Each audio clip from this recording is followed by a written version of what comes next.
Hello everyone and welcome back to Shadow Man Stories. I can picture some of you already in bed, maybe some of you just getting home from work. Wherever you are, whatever time it is, I'm glad you're here. If this helps you relax or sleep, please like and subscribe. It means a lot. Now, let's get you comfortable, and I'll tell you tonight's story. My name is Samuel Thornfield, but folks just call me Sam. I've been a park ranger here in the Monongahela National Forest for 19 years now. That's 19 years of pulling lost hikers out of ravines, talking tourists out of feeding black bears, and going places most people are smart enough to avoid. I grew up in these West Virginia mountains. My daddy worked the coal mines until they closed down, and his daddy before him. My brother Tommy was supposed to follow in their footsteps, but a cave-in took him when I was 22. That's when I decided I'd spend my life keeping people safe in the mountains instead of under them. I know every trail, every creek, every abandoned mining camp in this forest. I can read weather patterns like a book and track a wounded deer through 3 counties. In 19 years, I've never lost anyone on a rescue mission. Not one person. That's something I take pride in. I also know all the old stories. Granny Thornfield used to tell tales about the hollow folk, little people who lived in the deep places under the mountains. She said they weren't quite human, that they'd steal children and make them work in mines that ran deeper than any man had ever dug. I always figured those were just stories to keep kids from wandering into old mine shafts. Looking back, I wish I'd listened closer to those stories. It was October 1967 when everything changed. The leaves were turning, and morning frost made everything look like it was covered in tiny diamonds. I was at my station when the call came in about 3 missing college kids. Geology students from the university who'd gone to study the old coal mines up in Grave Creek Hollow. They'd been missing for 4 days. Grave Creek Hollow is one of those places that gives you the shivers even on a warm day. It's a deep valley, maybe 20 miles from the nearest road, accessible only by an unmarked trail that most hikers never find. The Cherokee used to say it was cursed. White folks settled there in the 1890s and started mining coal, but the whole community just disappeared one winter in the 1920s. Just vanished. Left their houses, their belongings, everything. The mine shafts are still there, sealed up with old timber and rusty warnings about cave-ins.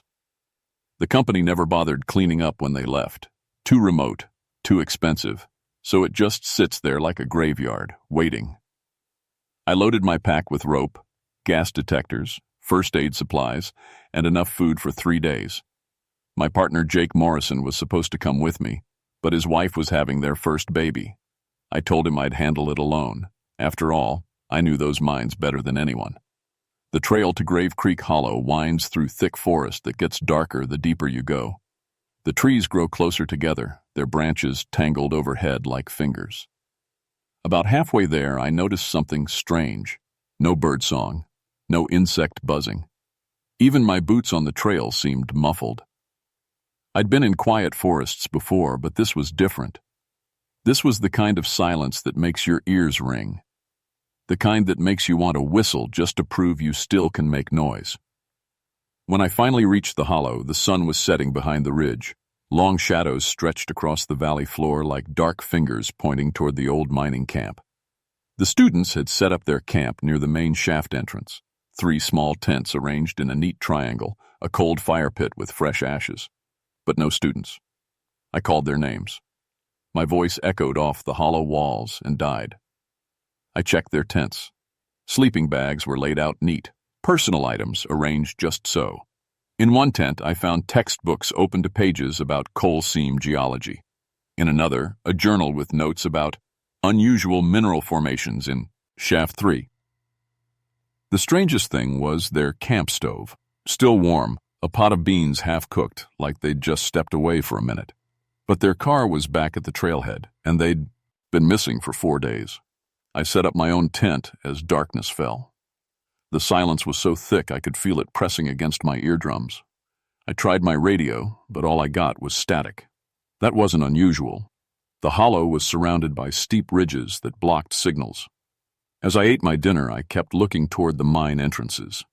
The old timber framing looked solid, considering it had been there for 40 years. Too solid, maybe, like someone had been taking care of it. That night I dreamed about my brother Tommy. He was standing at the entrance to Mine Shaft 3 wearing his old mining helmet with the carbide lamp. He was trying to tell me something, but I couldn't hear him over the sound of pickaxes striking stone. When I woke up, I could still hear the pickaxes. The sound was coming from somewhere underground. Steady, rhythmic striking, like miners working a coal seam. But that was impossible. These mines had been abandoned for decades. I grabbed my flashlight and gas detector and headed for the main shaft. The timber framing looked even better in daylight. Fresh repair work on the support beams, new boards replacing rotten ones. The rusty "Danger, do not enter" signs were still there, but someone had cleared away the brush and debris that should have been piling up for 40 years. My gas detector started clicking as soon as I approached the entrance. Methane readings were all over the place, spiking high, then dropping to 0, then spiking again. That made no sense. Gas doesn't behave like that. The shaft sloped down into darkness. My flashlight beam barely penetrated 20 feet before the black swallowed it up. The pickaxe sounds had stopped, but I could hear something else now. A whisper of air moving through the tunnels, like the mountain was breathing. I'd been in plenty of abandoned mines. They usually smelled like stagnant water, rotting timber, and roppings. This one smelled like coal dust and something else, something sweet and wrong, like flowers left too long in a tomb. I called out for the students. "Tom, Lisa, Mike!" My voice bounced off the walls and came back changed, like the echoes were mocking me. That's when I saw the first set of prints. They were in the soft earth just inside the shaft entrance. Small prints, maybe made by a child's bare feet. But these feet had 6 toes, and the prints were fresh. I'd been tracking for most of my adult life. I could tell you whether deer prints were made yesterday or last week, whether a bear was male or female, young or old. These prints couldn't have been more than a few hours old. The edges were still sharp, no erosion from weather. But what child would be running around barefoot in an abandoned mine? I followed the prints deeper into the shaft. The tunnel was wider than I expected, with side passages branching off every 50 feet or so. My flashlight beam picked up more details that made my skin crawl. Tool marks on the walls looked fresh. Support timbers that should have been rotting showed recent maintenance. Railroad tracks that should have been buried under decades of debris were clean and rust-free. Someone was keeping this mine operational. The 6-toed prints split off into a side tunnel. I followed them, my gas detector still clicking erratically. The tunnel curved to the right, then opened into a wider chamber. That's where I found the first sign of the students. Lisa's backpack was sitting in the middle of the chamber floor. It was open, contents arranged in a perfect circle around it. Notebooks, pens, granola bars, water bottles, everything laid out with the kind of precision that made my hands shake. No one arranges their belongings like that by accident. I picked up one of the notebooks. The last entry was dated 4 days ago. Found evidence of recent mining activity in Shaft 3. Tool marks appear fresh. Mike thinks we should report this to the Forest Service. Tom wants to explore deeper first. Something strange about this place.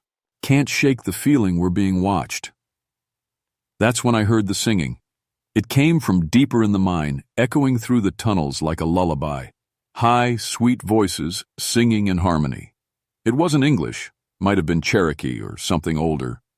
The melody was beautiful and sad, the kind of song that makes you want to follow it wherever it leads. I almost did follow it. My feet started moving toward the sound before my brain caught up. The singing was pulling at something deep inside me, making me forget why I was there, forget about the missing students, forget about everything except the need to find whoever was making that beautiful sound. I forced myself to stop, forced myself to think. This was wrong. Everything about this place was wrong. The singing faded, but I could still hear it at the edge of my hearing, waiting for me to let my guard down. I grabbed Lisa's backpack and got out of there fast. My gas detector was going crazy, clicking like a Geiger counter. But when I checked the readout, it showed normal levels. Clean air, no dangerous gases. The detector was malfunctioning, or something was interfering with it. I made it back to my camp as the sun was setting. The students' tents were exactly as I'd left them. But now I noticed something else. The arrangement wasn't random. The 3 tents formed a perfect triangle, with the fire pit at the center, the same kind of precise arrangement I'd seen with Lisa's belongings. That night, I dreamed about the singing. In my dream, I followed the voices deeper and deeper into the mine until I came to a vast underground chamber filled with small, pale figures working by lamplight. They were mining something that wasn't coal, something that glowed with its own cold light. When they turned to look at me, their eyes were completely black. I woke up to find my watch running backward.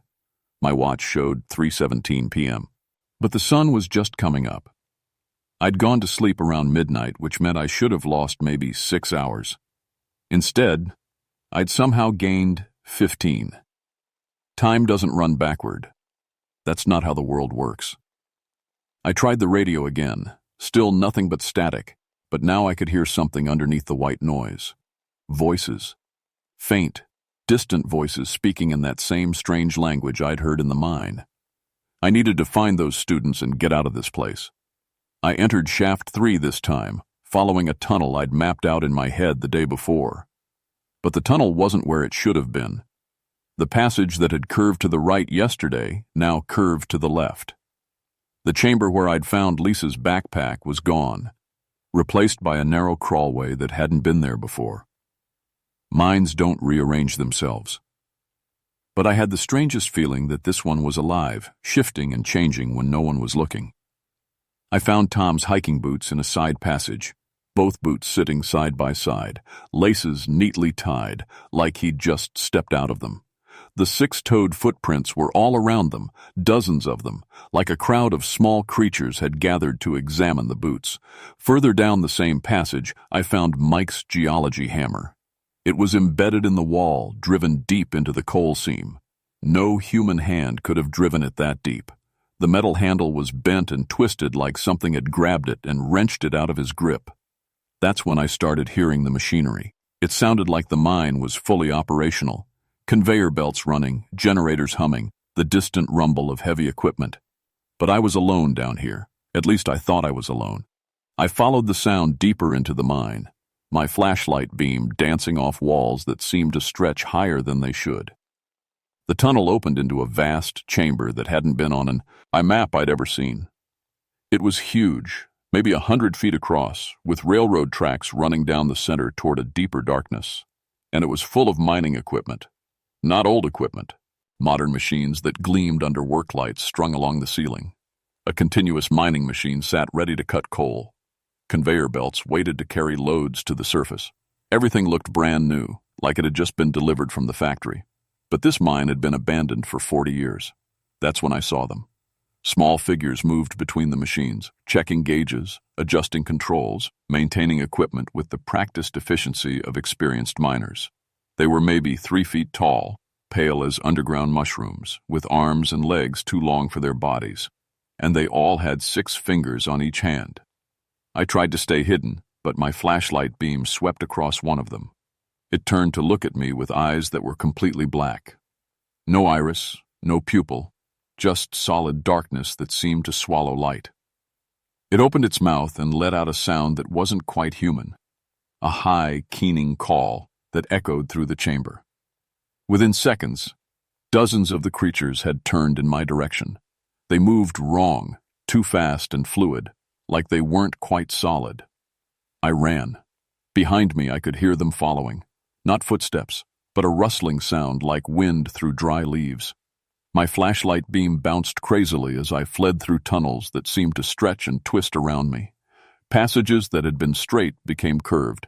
Chambers that had been small opened into vast spaces. The mine was changing as I ran through it. I burst out of the main shaft into daylight, gasping and shaking.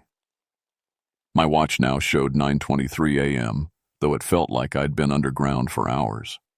Time was doing impossible things in that place. Back at camp, I found something that made my blood freeze. The students' tents were gone.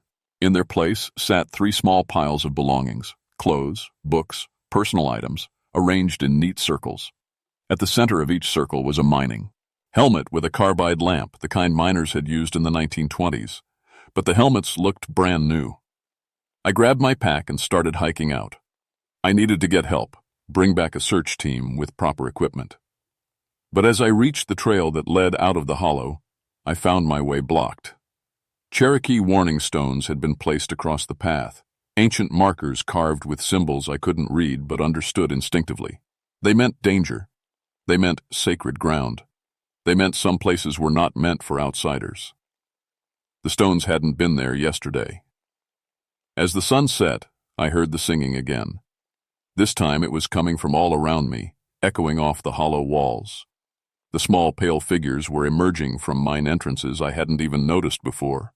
They moved through the gathering darkness like ghosts, carrying their carbide lamps, singing their ancient song. They were herding me back toward the main camp, back toward the mine. I realized then that I wasn't a rescuer anymore. I was another victim. The hollow folk had been watching me since I arrived, letting me discover just enough to understand what had happened to the students. Now they wanted me to join their underground workforce. The Cherokee warning stones hadn't been placed to keep me out. They'd been placed to keep me in. As the hollow folk closed in around me, I did the only thing I could think of. I pulled out my emergency flares and lit 3 of them, throwing them in different directions. The red light scattered the creatures like roaches, sending them scurrying back toward their mine entrances. But I knew they'd be back. I had maybe an hour before they regrouped. I used that time to think about everything Granny Thornfield had told me about the hollow folk, the stories I'd dismissed as mountain superstition. She'd said they were Cherokee little people, the Nunahai, who had lived in these mountains long before the first white settlers arrived.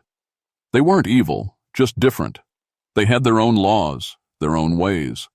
But when the coal companies came and started blasting and digging, they'd disturbed sacred places. The little people had been changed by the disruption, corrupted by the industrial trauma inflicted on their ancient homeland. They'd learned to mine, but not for coal. They mined for something else, something they needed to survive in their underground realm. And they needed human workers to help them. The original mining community hadn't disappeared in the 1920s. They'd been recruited, just like Tom, Lisa, and Mike, just like me. I remembered something else Granny had told me. The Cherokee had ways of dealing with the little people, offerings and rituals that could appease them. Tobacco was sacred to them. So was iron. I had both. In my pack, I carried a small pouch of tobacco, not for smoking, but as an offering.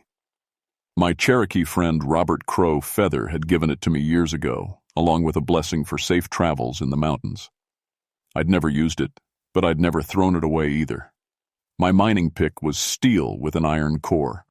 If the old stories were true, iron was like poison to the hollow folk.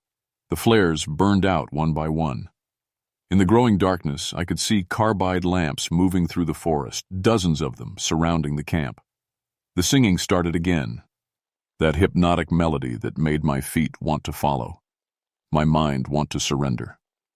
I fought against it, focusing on my brother Tommy's face. He'd died in a cave-in, trapped underground, calling for help that never came. I wouldn't let these students suffer the same fate. The hollow folk emerged from the tree line in a perfect circle around me. Up close, they were even more disturbing than I'd realized. Their skin was translucent, showing dark veins underneath. Their hair was white as spider silk. Their mouths were too wide, filled with teeth like broken glass. But it was their eyes that froze my soul, completely black, reflecting my flashlight beam, like mirrors. The largest of them stepped forward. When it spoke, its voice sounded like wind through a graveyard. "You will come below," it said in perfect English. "You will work the deep seams. You will mine the light stones that keep our realm bright." "Where are the students?" I demanded. "They work with us now. Time flows different in the deep places. They are content. Let them go." The creature tilted its head like a curious bird. "They cannot leave. They have seen too much, learned too much. They belong to the hollow now." That's when I understood the true horror. Time moved differently down there. The students might think they'd been underground for days, but up here, decades could have passed. They'd emerge as old men and women, if they emerged at all. "I have an offering," I said, pulling out the tobacco pouch. The hollow folk stepped back, murmuring among themselves in their strange language, their black eyes fixed on the pouch with something like hunger. "Tobacco," I said. "Sacred tobacco, blessed by Cherokee hands. I offer it freely, as the old compact requires." The largest creature reached out with one pale, six-fingered hand. When it touched the pouch, it recoiled as if burned. "Old ways," it hissed. "The compact is remembered." "Then honor it. Let the students go. They are changed. They cannot return to your world unchanged. But they can return." A long pause. Around me, the circle of creatures swayed like grass in a wind only they could feel. "The iron price," the creature finally said. "Give us iron and they may leave. But you must take their place, 1 for 3. The mines must have workers." I looked at my pick, solid steel with an iron core, worth more than my life if it meant saving 3 young people. "I'll give you iron," I said, "but not my life. I have work to do in the upper world, people to protect." I threw the pick at the creators. Ewer's feet. When it hit the ground, all the hollow folk cried out in pain, their voices like breaking glass. The pick glowed with a cold light, and where it touched the earth, frost spread, in a perfect circle. "Take your iron," I said, "and give me back the students." The largest creature picked up the pick with obvious pain, its pale flesh smoking where it touched the metal. "It is done. But you cannot tell of this place. You cannot bring others here. The hollow keeps its secrets." Agreed. One by one, 3 figures emerged from the main mine shaft. At first I thought they were more hollow folk. They moved slowly, uncertainly, like people walking in a dream. But as they came closer, I recognized Tom, Lisa, and Mike. They looked exactly as they had 4 days ago. No older, no different. But their eyes had seen things that would never leave them. "Mr. Thornfield?" Lisa's voice was barely a whisper. "How long have we been down there?" 4 days, I lied. "It felt like years," Tom said. "We worked the lightstone seams. We sang the old songs. We learned the deep ways." "It's over now," I told them. "We're going home." But as we walked away from the hollow, I could hear the creatures singing behind us. And I knew that part of those students would always remain underground, working the impossible mines, touched by something older and stranger than human understanding. The Cherokee warning stones were gone when we reached the trail. Our path out of the hollow was clear, but I knew we were being watched. We would always be watched. The official report listed it as a case of 3 students getting lost in an abandoned mine system and suffering from exposure-related hallucinations. The mine was declared geologically unstable and sealed permanently. The area was put off-limits to hikers. I never mentioned the hollow folk. I never mentioned the time distortions or the impossible mining equipment. Who would believe such a story? But I kept my promise to them.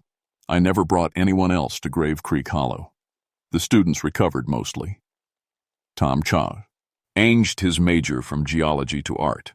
He paints now. Strange, beautiful pictures of underground chambers filled with pale figures working by lamplight.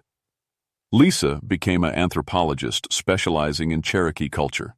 She spends her time collecting stories about the little people, the Nunahai, trying to understand what she experienced. Mike never went underground again. He developed severe claustrophobia and had to leave the geology program. Sometimes he calls me late at night, asking if I can still hear the singing. I always tell him, no, I'm lying. I can hear it every night when the wind blows through the hollows. That ancient song, calling me back to the deep places. Sometimes I dream about the light stone seams, about the pale figures working in chambers that stretch beyond the edge of the world. My watch still runs backward sometimes, especially when I'm near old mine sites. Time gets strange around places where the hollow folk have walked. I've learned to carry a regular pocket watch as backup. I developed my own problems after Grave Creek, Claustrophobia, like Mike. I can't go underground anymore without panic attacks. My 19-year record of cave rescues ended the day I walked out of that hollow. I had to transfer to firewatch duties. Safer, but it ended the career I'd built my life around. The Cherokee know about the hollow folk. Robert Crow Feather told me later that his grandfather had spoken of the corrupted Nunahai in Grave Creek Hollow. The mining had driven them mad, he said. They'd forgotten their purpose as protectors and become predators instead. Some wounds in the earth never heal, he told me. Some places stay broken forever. He was right. Over the years, I've heard about other incidents. Hikers who disappear near old mining sites. Search teams who find camps arranged in perfect geometric patterns. Equipment that malfunctions in specific ways around abandoned coal operations throughout Appalachia. The hollow folk aren't unique to Grave Creek. The industrial disruption of the early 20th century woke up things that should have stayed sleeping. Now they're spreading, following the old coal seams and railroad tracks, establishing new territories in forgotten places. I keep track of the reports. Missing persons cases that don't make sense. Time anomalies that get explained away as equipment failure. I know the signs now. And sometimes when young rangers ask me about the old stories, I tell them what Granny Thornfield told me. Some mountains got more than coal in their bellies. Some places are better left alone. Most of them don't listen. They think they know better, like I did. I hope they never have to learn the truth. But late at night, when the wind howls through the hollows and I hear that distant singing, I wonder how many more hollow folk are out there. How many more people will vanish into the deep places before we understand that some doors, once opened, can never be closed again. The mountains are full of old wounds, and something dwells in every one of them. Something that's still mining, still singing, still waiting for new workers to join their endless shifts in the darkness below. If you ever find yourself in an abandoned mining area and you hear singing echoing from underground, don't follow it. Don't investigate. Just walk away. Some mysteries are better left unsolved. Trust me on that. My name is Samuel Thornfield, and I've been keeping people safe in these mountains for 30 years now. But there are some places even I won't go. Some places where the hollow folk are still working, still singing, still waiting, and they remember everyone who's ever disturbed their rest.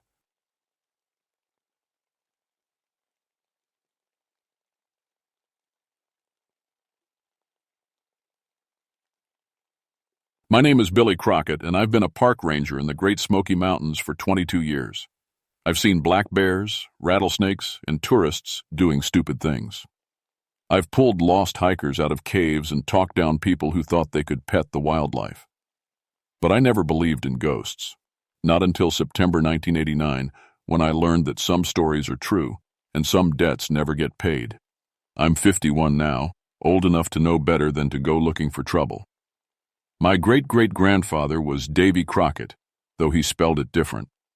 Mountain blood runs thick in my family, and we know these hills like our own backyard. That's why the Park Service keeps me around.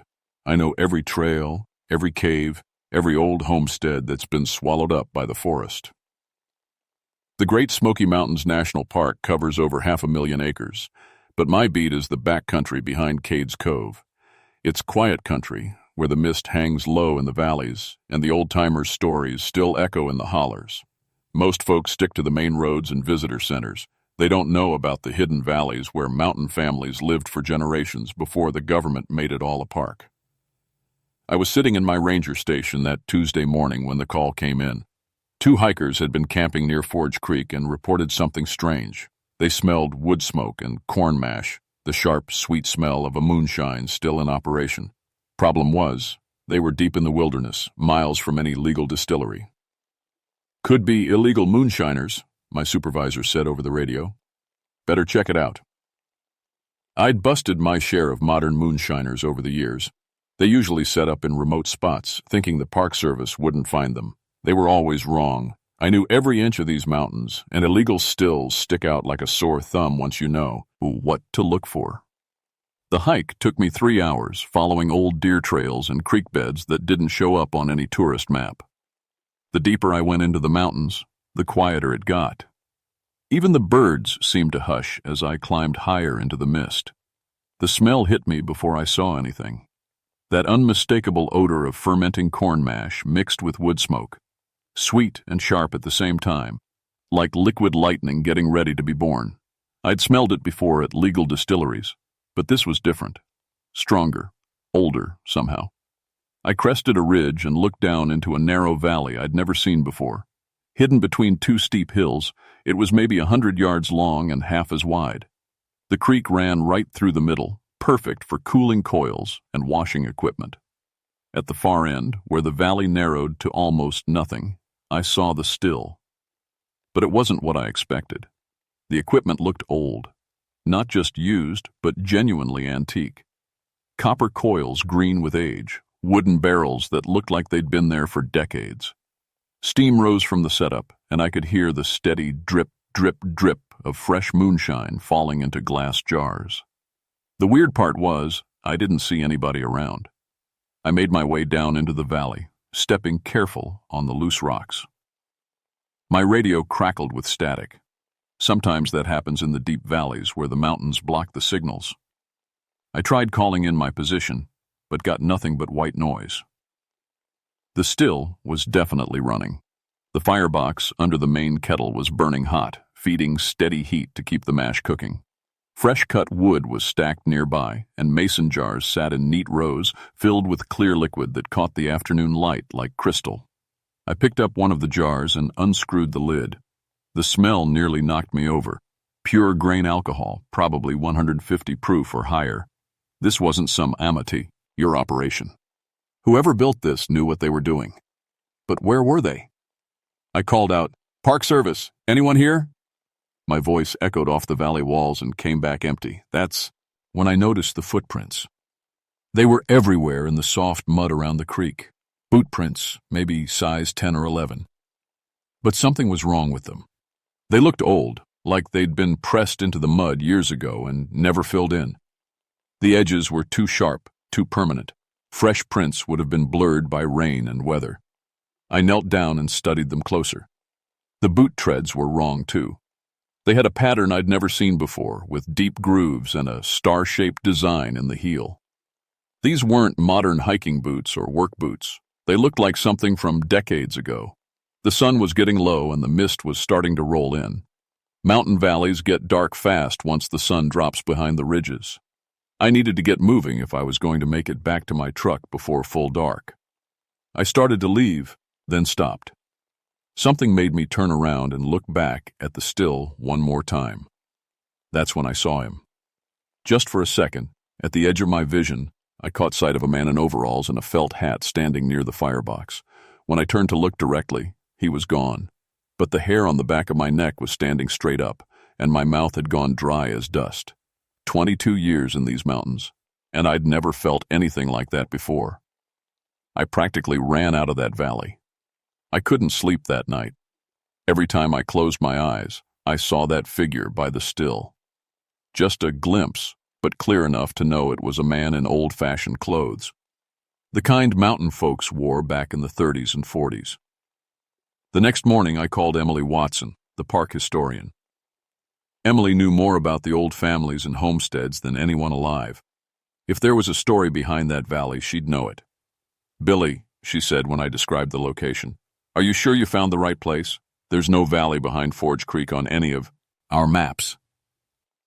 "I know what I saw, Emily. Old still, running hot, nobody around." She was quiet for a long time. Then she said, "Let me look into something. Can you meet me at the visitor center this afternoon?" I spent the morning trying to concentrate on regular ranger duties, checking campsites, talking to tourists, filing reports. But my mind kept drifting back to that valley and the figure I'd seen, or thought I'd seen.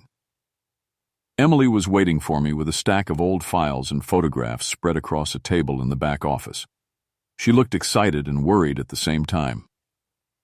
"I found it," she said. "Your valley isn't on modern maps because officially it doesn't exist anymore." She showed me an aerial photograph from 1930. Sure enough, there was the narrow valley, and I could make out buildings in cleared areas that were now covered by forest. This was the Tolliver place, Emily said. 3 generations of the family lived up there, going back to the 1870s. They ran a moonshine operation during Prohibition. Pretty successful one, from what I can tell. What happened to them? Emily's face got dark. Federal revenue agents raided them in October 1931. Official report says the Tollivers resisted arrest, shots were fired, and 3 men were killed. But the local stories tell it different. She pulled out another file, this one full of handwritten statements and newspaper clippings, yellow with age. Local folks said the feds came in shooting first and asking questions later. Said they killed old man Tolliver, his son Jake, and Jake's boy Tommy. Burned the whole place to the ground and claimed the family opened fire on them.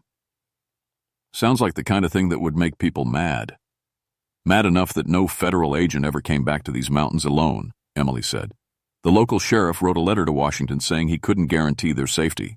Said Mo, untamed justice works different than city justice. I studied the photographs, comparing them to what I'd seen yesterday. The location was definitely the same, but in the old pictures, I could see a cabin, outbuildings, and cultivated fields. Now it was all grown over with trees and underbrush. Emily, when exactly did this raid happen? October 15th, 1931. And you're sure all 3 of them died? She nodded. Buried them in the family cemetery up on the ridge. I can show you the graves if you want. That afternoon, Emily and I hiked back toward the valley. She'd brought a metal detector and some archaeological equipment. Said she wanted to document any artifacts we found. As a historian, she was always excited to discover new pieces of the park's past. The hike seemed shorter this time, like the mountains were pulling us toward that hidden place. We found the valley easily, and the still was running just like before.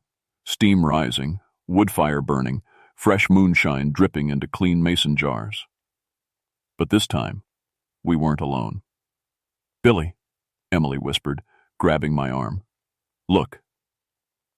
3 figures moved around the still, tending the fire, checking the coils, filling jars with clear liquid. They wore old-fashioned clothes, overalls, work shirts, felt hats pulled low. They moved with the easy confidence of people who'd been doing this work for years. We were too far away to see faces clearly, but something about them made my skin crawl. They cast shadows, but the shadows were wrong somehow. Too dark, too sharp, like they were cut out of black paper and pasted onto the ground. Should we call out to them?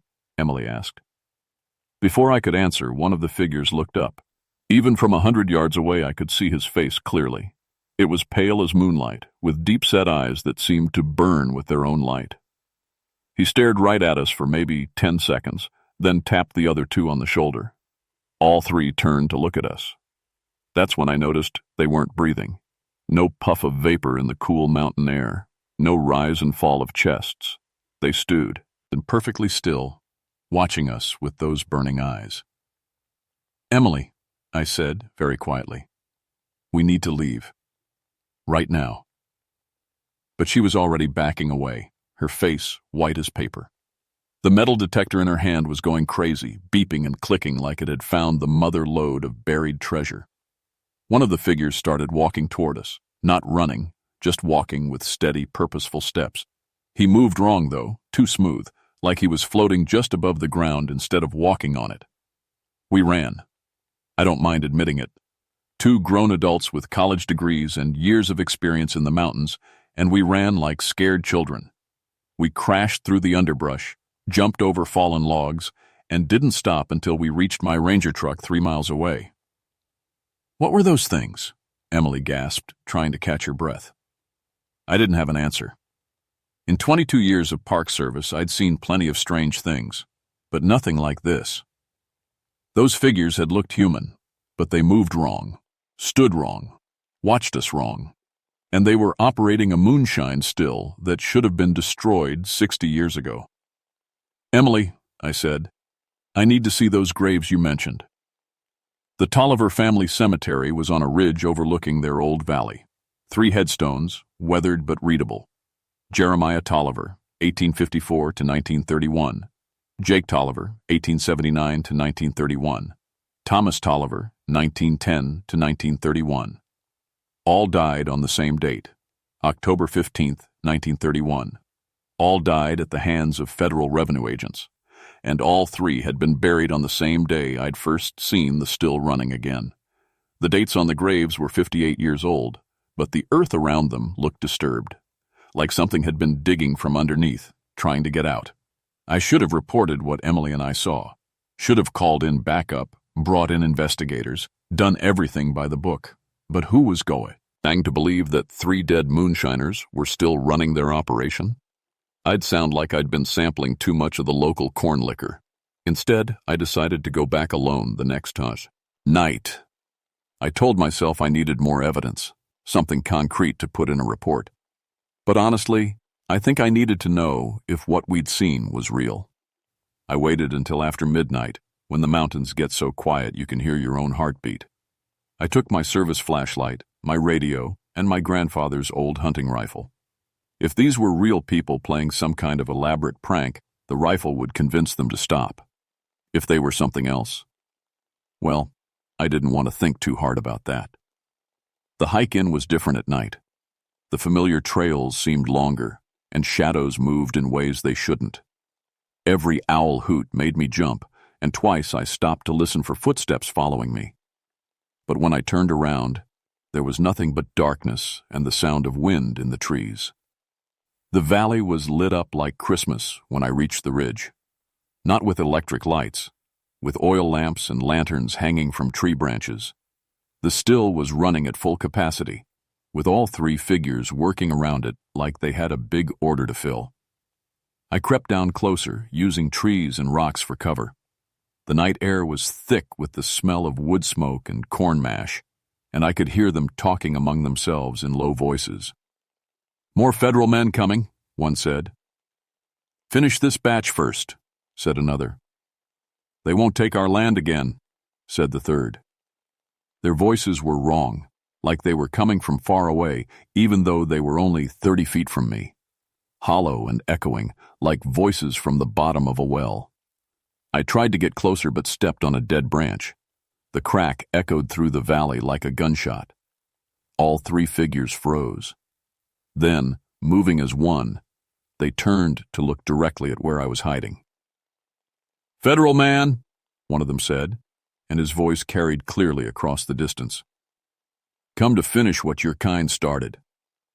I stood, up slowly, hands visible, rifle pointed at the ground. "I'm not a federal agent," I called out. "I'm Park Service. I just want to talk." The one in the middle, the oldest-looking one with a gray beard, stepped forward. As he got closer, I could see through him, could see the still and the trees behind him like he was made of smoky glass. "Park Service, Revenue Service, all the same," he said. "Government men with guns, coming to destroy what we built." "I'm not here to destroy anything," I said. "I'm here to understand." The younger one, maybe in his 20s, laughed. It wasn't a pleasant sound. "Understand? You understand that your people murdered us in cold blood? Understand that they burned our home and called us criminals for trying to make a living?" "That was 60 years ago," I said. "Different people, different time." "Time don't mean nothing when you're dead," the old man said. "We've been waiting 60 years for the chance to settle accounts." That's when I noticed other figures emerging from the shadows. Not just the 3 I'd seen before, but more. Women in long dresses, children with pale faces, old folks with eyes like burned-out coals, all of them watching me with the same hungry look. "This is our land," the old man continued. "Always been our land. Your government took it, called it a park, but the dead don't recognize no park boundaries." I counted at least a dozen figures now, all of them moving closer. The temperature had dropped 20 degrees since I had entered the valley, and my breath was coming out in white puffs. "What do you want?" I asked. "Justice," said a woman's voice from behind me. I spun around. A tall woman in a faded dress stood between me and the way out of the valley. Her face was beautiful but terrible, like a statue that had been left out in the weather too long. "Justice for murder, justice for theft, justice for lies," she said. "Your people took everything from us. Now we take something back." The circle was closing. More figures appeared from behind trees and rocks, all of them dressed in old-fashioned clothes, all of them with that same translucent, smoky appearance. Men, women, children, an entire community of the dead. "I didn't take anything from you," I said, trying to keep my voice steady. "I'm just trying to do my job." "Your job," the old man spat. "Protecting the government that murdered us, keeping people away from our home, helping them forget what really happened here." The youngest figure, the one who looked like he couldn't be more than 16, stepped forward. Half his head was missing, like he'd been shot at close range. "They killed me first," he said. "I was just feeding the chickens when they came up the ridge. Didn't even give me a chance to run." The temperature dropped even more. Ice crystals started forming on the metal parts of my rifle, and my flashlight began to flicker. "Then they killed my pa," the boy continued, pointing at the bearded man. "Shot him down when he came running to see what happened to me." The middle-aged figure nodded grimly. "I tried to surrender," he said. "Threw down my gun, put my hands up. They shot me anyway. Said dead men tell no tales." "And then they burned everything," the woman said. "Our house, our barn, our whole life. Told the newspapers we'd been shooting at them. Made us out to be dangerous criminals who got what we deserved." The circle was tight now. I could feel the cold radiating off them like they were made of winter itself. My rifle felt like it weighed 1,000 pounds, and I knew bullets wouldn't do any good against these things. "What happened to you was wrong," I said, "but I'm not responsible for it." "You wear the uniform," the old man said. "You carry the gun. You work for the same government that murdered us. The same government that stole our land and called it conservation," the woman added. "The same government that erased us from the history books," the boy said. They were right, and I knew the official story painted the Tollivers as dangerous criminals who died in a shootout with federal agents. But looking at these spirits, a grandfather, a father, a teenage boy, I could see the truth. They'd been murdered, plain and simple. "I'm sorry," I said. "I'm sorry for what happened to you." The old man tilted his head, studying me. "Sorry don't bring back the dead, Ranger man. Sorry don't give us back our stolen years. But maybe understanding does," I said. "Maybe telling the real story does." For a moment, the figures stood perfectly still. The only sound was the steady drip of moonshine falling into mason jars and the whisper of wind through dead leaves. Then the old man smiled, and it was the most terrifying thing I'd ever seen. "Oh, we're going to tell a story, all right," he said. "Going to tell it with your blood." They rushed me all at once. I ran like my life depended on it, because it did. The spirits flowed after me like smoke given form, their voices rising in a wail that made my bones ache. I crashed through the underbrush, my flashlight beam dancing wildly as I stumbled over roots and rocks. Behind me I could hear them coming. Not footsteps, but something worse. A sound like wind rushing through dry leaves, like whispers turning into screams. My rifle was useless weight, so I dropped it. My radio was nothing but static. The only thing that mattered was getting out of that valley alive. I made it maybe a quarter mile before they caught me. The cold hit first, a wave of winter that froze the sweat on my face and turned my breath into ice crystals. Then they were all around me, circling like wolves, their pale faces glowing in the darkness. "You can't run from justice, government man," the old man said. I backed against a large oak tree, trying to keep them all in sight. "I told you I'm not federal. I'm Park Service. We protect this place. We don't destroy it." "Protect it?" The woman's laughter was like breaking glass. "You protect the lies they told about us. You keep people away so nobody learns the truth." "Then tell me the truth," I said. "Help me understand what really happened." The boy with half a head stepped closer. "You want to know? I'll show you." He reached out with a translucent hand and touched my forehead. The world exploded into pain and memory. Suddenly I was standing in the valley in 1931, watching a dozen federal agents in dark coats march down from the ridge. They carried shotguns and rifles, and their faces were hard as stone. The boy, Tommy, was feeding chickens outside a small cabin. When he saw the agents coming, he started to run toward the house to warn his family. He made it 3 steps before the first shotgun blast cut him down. The memory shifted.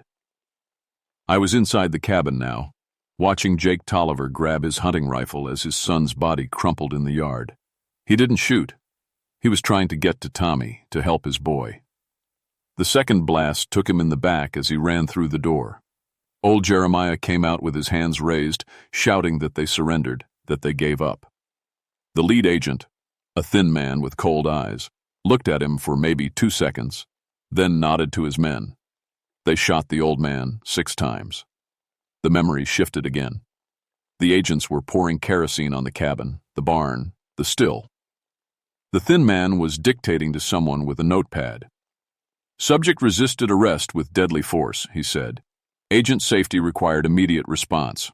All subjects neutralized." "What about witnesses?" the notepad man asked.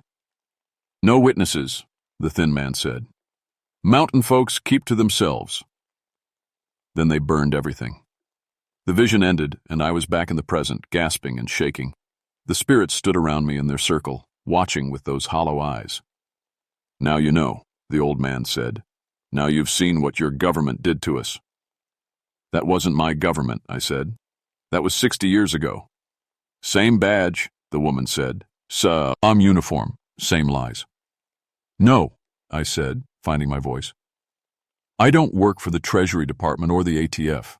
I work for the National Park Service. We're different." The boy laughed bitterly. "All government men look the same when they're pointing guns at you." "Listen to me," I said, standing up straighter. "The Park Service wasn't even created until 1916. We didn't exist when you were killed. We're not the people who did this to you." The spirits paused, glancing at each other. "The people who murdered you were federal revenue agents," I continued. "They worked for the Treasury Department, enforcing prohibition. I work for the Department of the Interior, protecting historical sites and natural resources."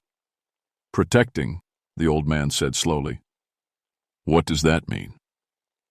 "It means I make sure nobody destroys the places where history happened. It means I keep your story alive, not buried." I took a deep breath, knowing this was my only chance. "You want justice? You want people to know what really happened here? Then let me help you. Let me tell your story the right way." The temperature in the valley began to rise. The ice crystals melted off the trees and my flashlight stopped flickering. "You would do that?" the woman asked. "You would tell the truth about what they did?" "I would," I said, "but not if you kill me. Dead men can't tell stories either." The old man studied my face for a long time. Then he nodded slowly. "You're different," he said. "I can see it now. You got mountain blood in you, don't you?" "My great-great-grandfather was Davy Crockett," I said. "He understood mountain justice." "Crockett," the old man repeated, and for the first time he smiled without it being terrifying. "Good man. Died standing up for what he believed in."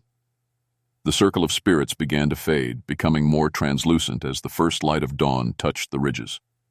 "We've been waiting 60 years for someone to listen," the woman said. 60 years for someone to care about the truth." "I care," I said, "and I'll make sure others do too." The boy stepped forward one last time. The missing part of his head had somehow filled in, and he looked whole again. "We'll keep making our shine," he said. "Keep this place alive the way it should be. But we won't hunt no more government men."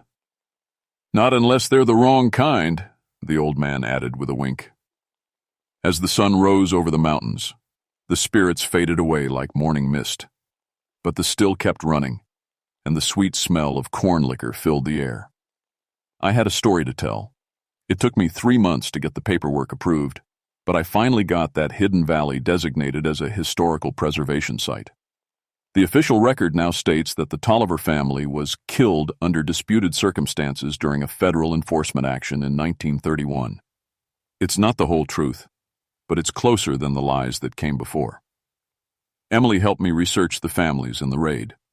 We found newspaper accounts from other towns that painted a different picture than the federal reports.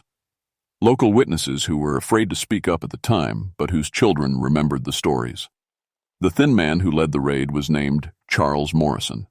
He was investigated twice by Treasury Department Internal Affairs for excessive use of force, but never charged. He died in 1963, rich and respected. Sometimes I wonder if the Tollivers know that. I go back to the valley once a month to check on things. The still runs every day, producing the finest moonshine I've ever tasted. Not that I drink much of it, just enough to know it's real. The spirits don't appear as often now, but I see them sometimes at dusk, working around their equipment or sitting on the porch of a cabin that isn't there anymore. They nod when they see me, friendly-like. We have an understanding. The really strange thing is the moonshine itself. Every few weeks I find a mason jar on my desk at the ranger station, clear as water, smooth, as silk, with a little note that says, "Thanks for listening." I give most of it to Emily for her research. She says it tastes exactly like the samples she's found in museum collections from the 1930s. Same recipe, same methods, same impossible perfection. The Park Service doesn't ask too many questions. They're happy to have another historical site to show off to tourists, and the valley has become popular with visitors interested in Appalachian culture. We give guided tours twice a week, and I tell them about the Tolliver family and their moonshining operation. I don't mention that it's still in operation. Last week, a couple of ATF agents came around asking about reports of illegal distilling in the park. I told them I'd investigated thoroughly and found no evidence of modern moonshining, which is technically true. There's nothing modern about what's happening in that valley. They didn't seem satisfied, but they left without pushing too hard. Federal agents are more polite these days when they're operating on Park Service land. I hope they stay polite, because every time I visit the valley, I notice new details. More spirits working around the still, more buildings becoming visible in the early morning light, more signs that the Tolliver family is growing stronger, more solid, more real. Mountain justice doesn't have a statute of limitations, and some debts can only be paid in blood. I just hope they remember I'm one of the good guys when collection time comes. My name is Billy Crockett, and I've learned that some stories never end. They just wait in the mountains, patient as stone, until someone comes along who's willing to listen. The moonshine is still running in Tolliver Hollow, and it always will be.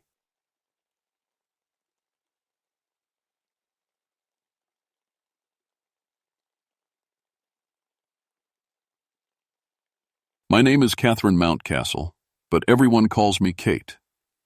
I've been a park ranger for 13 years, and I thought I'd seen everything these mountains could throw at me. I was wrong. I work in the Pisgah National Forest in North Carolina, mostly up on Roan Mountain. It's a special place, one of those rare spots where you get above the tree line and find plants that grow nowhere else in the world. At 36, I've got a PhD in botany, and I've made protecting these rare plants my life's work. I've discovered 3 new species and written papers that other scientists actually read.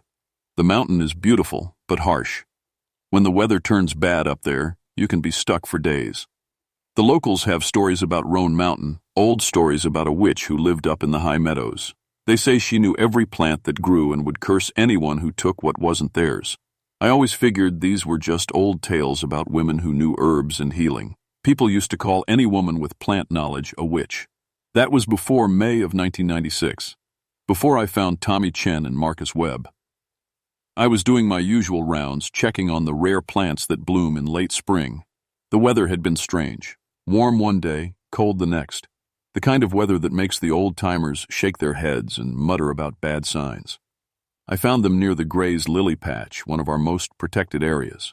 2 men, both unconscious, both with the strangest symptoms I'd ever seen. Their lips were blue-black, like they'd been eating berries. But it wasn't just that.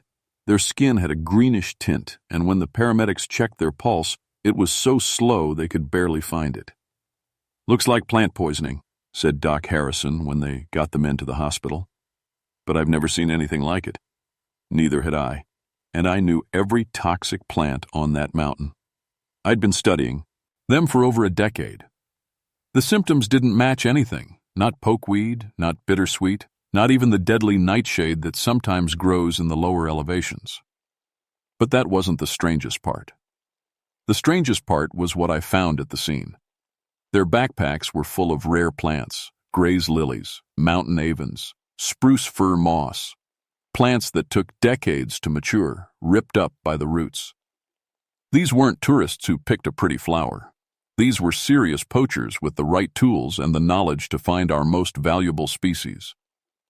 Around where I found them, the remaining plants seemed different.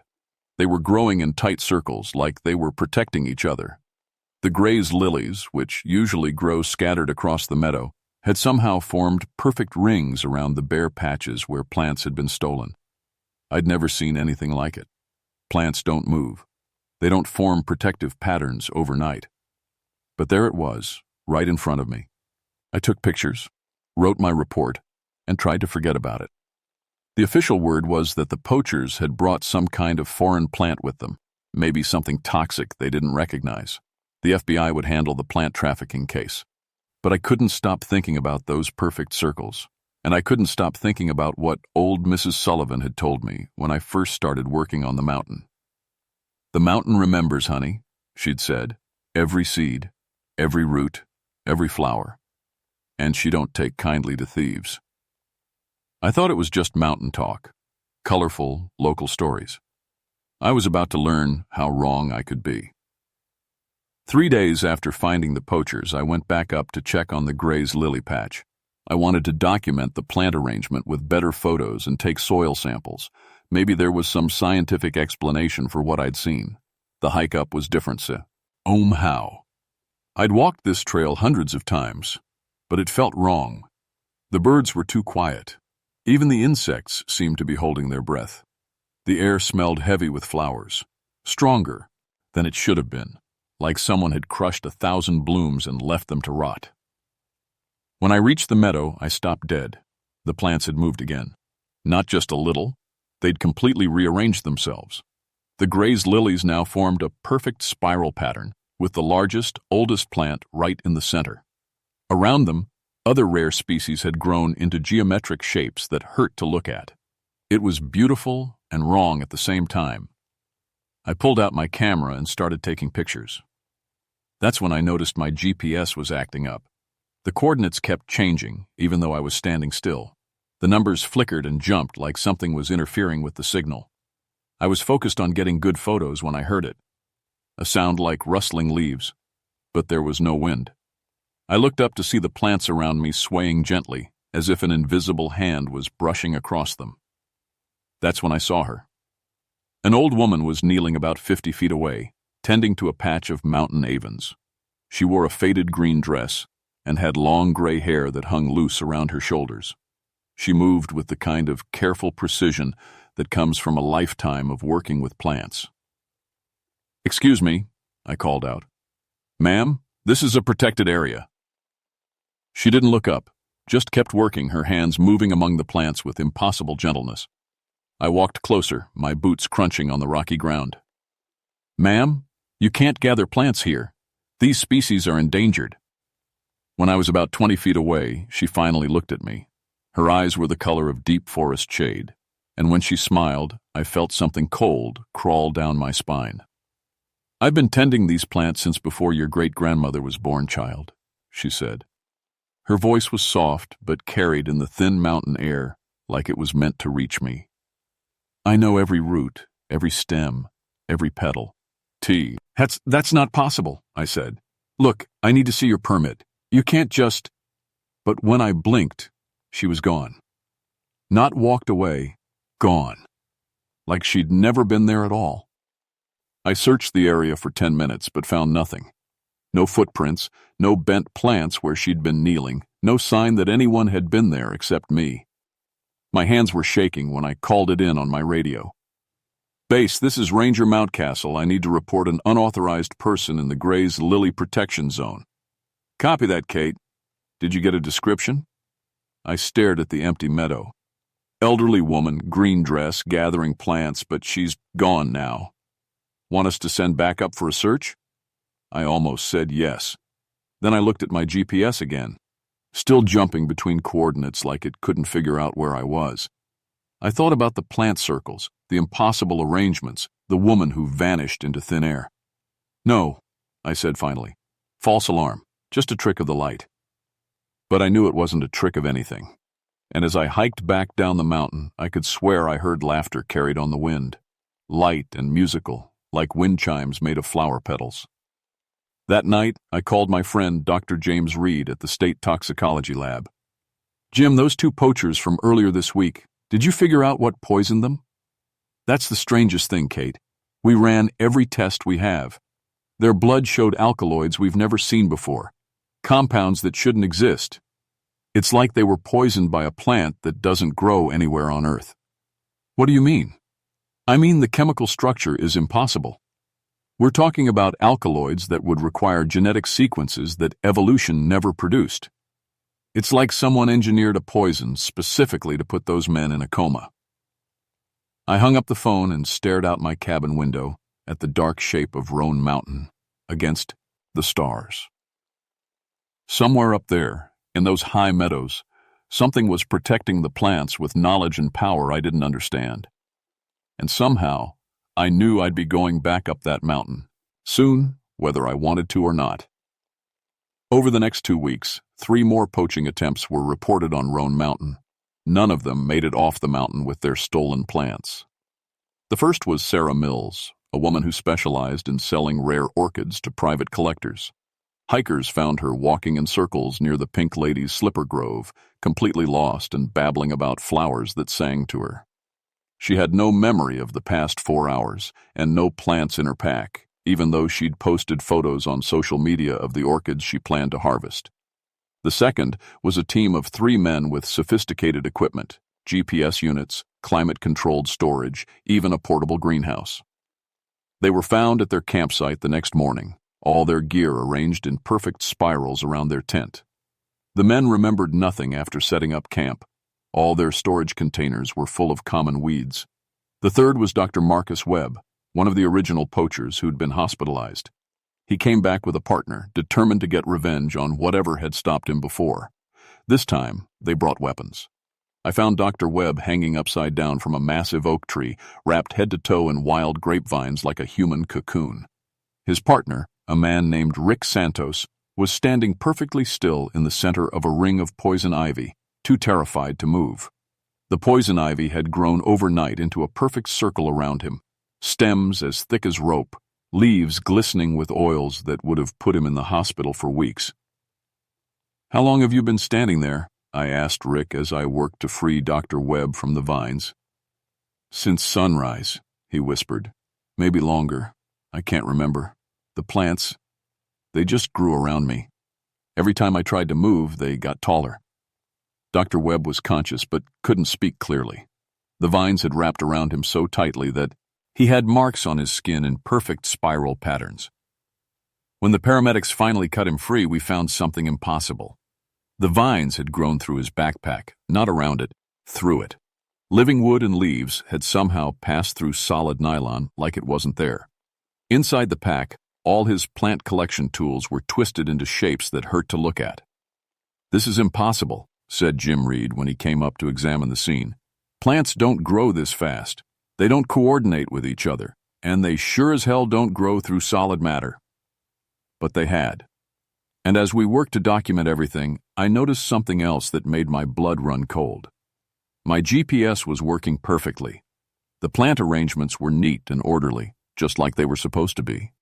It was as if whatever force had protected this place had decided to be polite now that we were here in an official capacity. That night, I made a decision that probably saved my life, and definitely changed it forever. I was going back up that mountain alone, at night, to find answers. I waited until midnight, then drove up to the trailhead. The forest was different in the dark, full of sounds that could have been wind or footsteps, shadows that moved when they shouldn't have.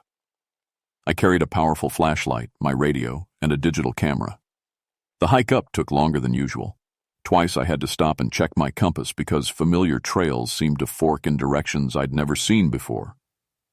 Paths I'd walked 100 times led to dead ends or circled back on themselves.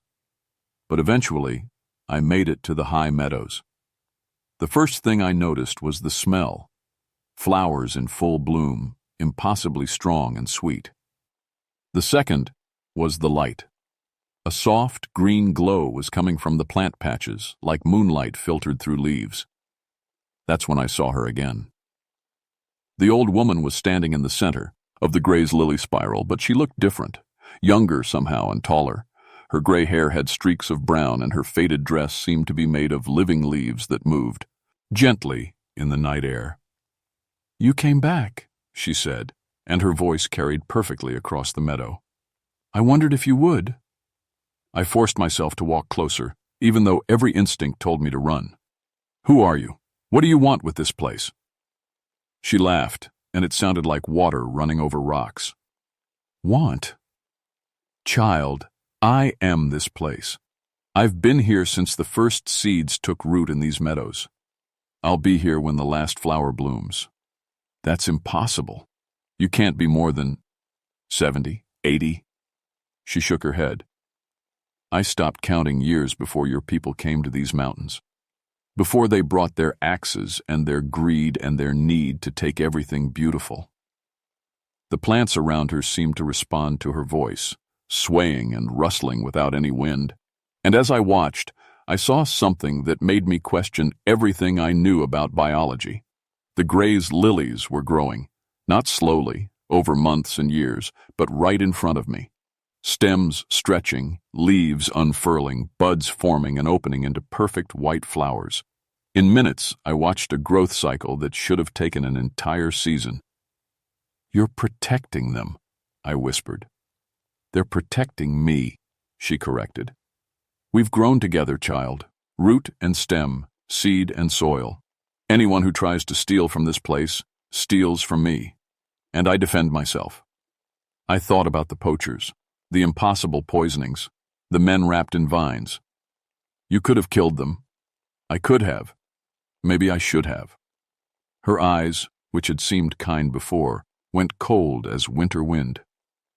"But death is permanent, and I wanted them to remember, to spread the word that some places are not meant to be taken from."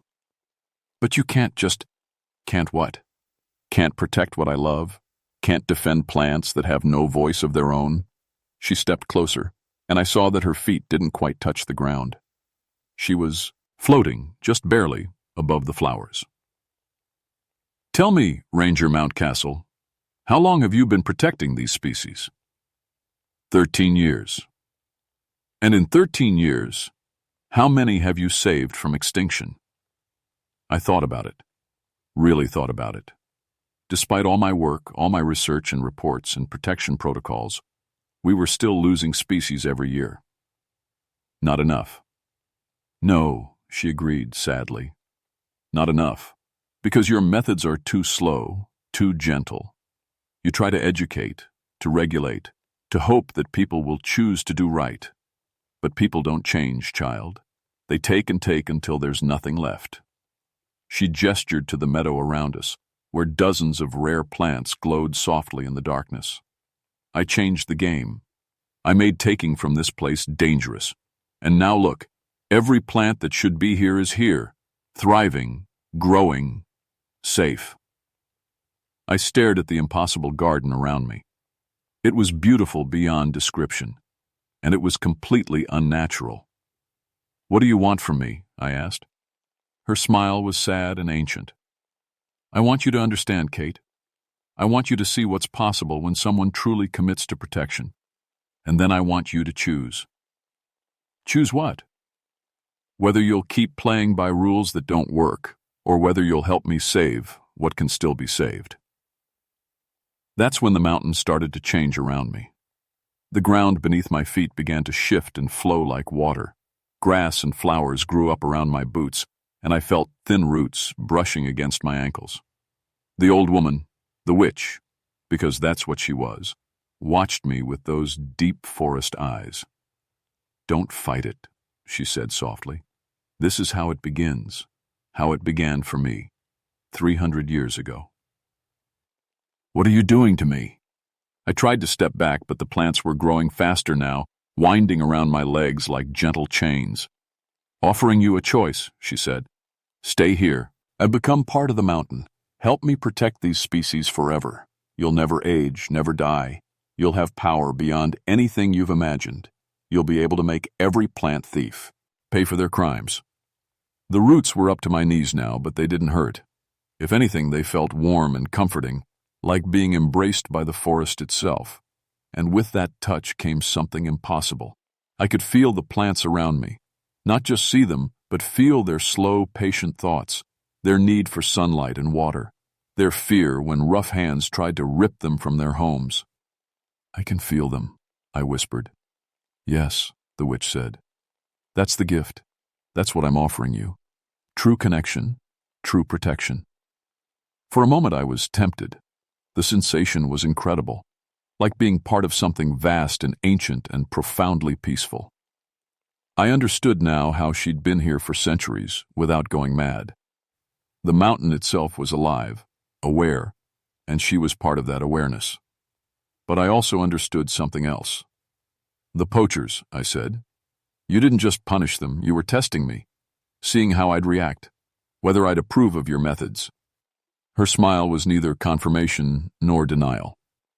"What did you think of my methods?" I thought about Dr. Webb wrapped in vines, about Rick Santos trapped in poison ivy, about the two men with impossible toxins in their blood. "You could have killed them." "I could have, but I didn't. Even after centuries of watching my home stripped bare by greedy hands, I chose mercy.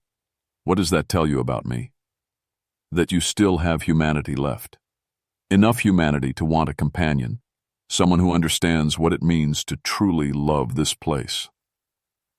The roots were around my waist now, and I could feel them starting to take hold, to make the changes that would bind me to the mountain forever. "You could save them all, Kate. Every endangered plant in these mountains. We could make it so no one ever dares to take from the wild again." And in that moment, I almost said yes. The power she was offering was everything I'd ever wanted as a botanist, to protect every rare species, to make their conservation absolute and permanent, to never again write reports about plants that had gone extinct while I was fighting bureaucracy and ignorance. But then I thought about something else. "The Gray's lilies," I said. "When I first found the poachers, they were growing in perfect circles. That's not natural. You changed them." "I protected them." "No, you changed them. Made them grow in patterns they never would have chosen. You took away their wildness to save them." The witch's expression flickered for the first time.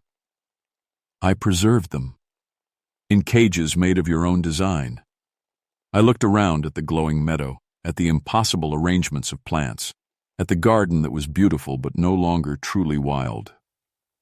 "This isn't conservation. This is control." The roots around me tightened, and for the first time they felt like a trap instead of an embrace. "You would rather let them die free than live protected?" Her voice was sharp now, angry. "I'd rather find a way to let them live free and protected." I struggled against the roots, but they held firm. "You've been here for 300 years, but you've been alone. You've forgotten that real protection means working with people, not controlling them. People are the problem." The witch's calm mask finally cracked, revealing something wild and desperate underneath. "I've watched them destroy everything I love for centuries. They cannot be trusted." "Some of them can't," I agreed. "But some of them can. Some of them become park rangers and botanists and spend their whole lives trying to help. Not enough of them. Never enough. Then make more of them. Teach them. Inspire them." I met her eyes. "But don't imprison them, and don't imprison the plants you claim to love." For a long moment we stared at each other. The roots around me pulsed, gently, waiting for her decision. I could feel the mountain itself holding its breath. Finally she sighed, a sound like wind through autumn leaves. "You would refuse this gift? Refuse the power to save everything you've worked for?" "I would refuse to become a beautiful tyrant," I said, "even for a good cause." The roots released me so suddenly I stumbled backward. The witch looked older again, more fragile, but somehow more human too. "Go," she said softly. "Go back to your reports and your regulations and your faith in people who disappoint you." I started to leave, then stopped. "What will you do?" She was quiet for a long moment. I don't know, she admitted. For 300 years, I've known exactly what I was and what I had to do. Now, maybe you could try something different. Such as? I thought about it. Help me, not by controlling people, but by working with them. You know more about these plants than anyone alive. Think what we could accomplish if you shared that knowledge instead of hoarding it. I cannot leave this mountain. Then bring people here, the right people, scientists who actually care. Let them learn from you. I paused. Let them see what you've seen, feel what you've felt.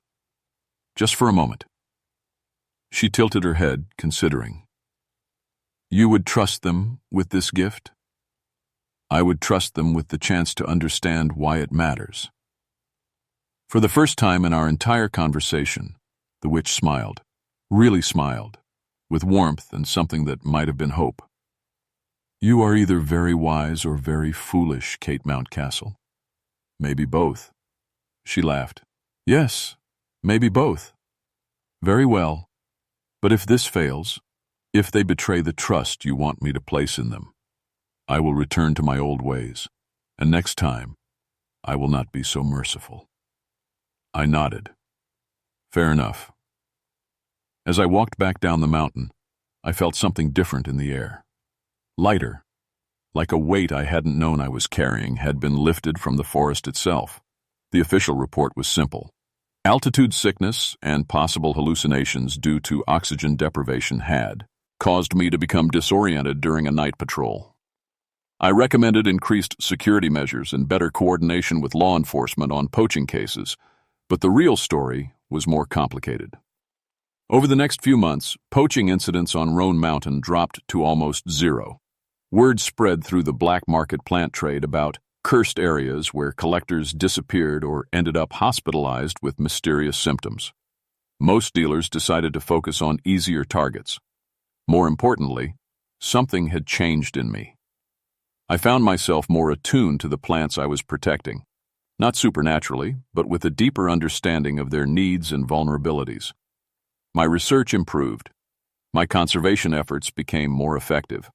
I started working with local communities to build support for protection efforts instead of just enforcing regulations. And sometimes, when I was alone in the high meadows, I would find things. A rare orchid growing in a protected spot. It had never been seen before. Seeds scattered in perfect patterns that would grow into thriving colonies. Plants that should have died in harsh weather somehow surviving and flourishing.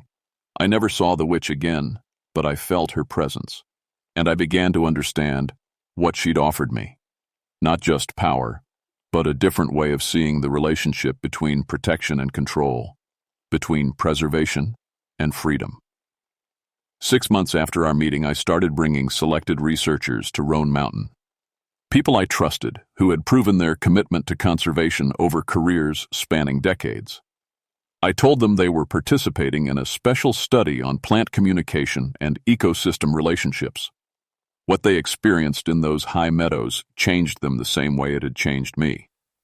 Dr. Sarah Chen, a specialist in rare orchids, described feeling connected to the root systems in a way that can't be explained scientifically but felt absolutely real. Dr. Michael Roberts, who studied alpine ecosystems, reported dreams where plants showed him optimal growing conditions and warned him about environmental threats. None of them saw the witch directly, but all of them left the mountain with a deeper commitment to their work and an intuitive understanding of plant needs that couldn't be explained by their formal training alone. The program was informal, unofficial, and undocumented, but it worked. Slowly, quietly, we were building a network of researchers who understood that some knowledge comes from connection rather than just observation. Scientists who could feel in their bones when an ecosystem was threatened, who could sense what plants needed to survive. We never talked about it directly. We didn't need to. And every year on the anniversary of that night in the meadow, I hiked back up to the Gray's lily patch. I would find a small gift waiting, a new species of moss, an orchid hybrid that shouldn't exist, or sometimes just a flower arrangement so beautiful it brought tears to my eyes. My message to her was always the same: a research paper or conservation success story, left under a particular rock. Proof that her faith in sharing knowledge wasn't misplaced. I never saw her, but I knew she was watching. And I knew that somewhere in those high meadows, an ancient spirit was learning to trust again, one careful step at a time. The mountain remembers everything, every seed, every root, every flower. But now it also remembers that some people can be taught to care for what they don't fully understand. Some people can be trusted with gifts beyond their comprehension. And sometimes, the best way to protect something you love is to share it with others who might learn to love it too. Late at night, when the wind blows through my cabin windows, I sometimes hear laughter carried on the air, light and musical, like wind chimes made of flower petals. But now it sounds less lonely than it used to. The witch of Roan Mountain is still out there, still protecting her mountain garden. But she's not alone anymore, and neither am I.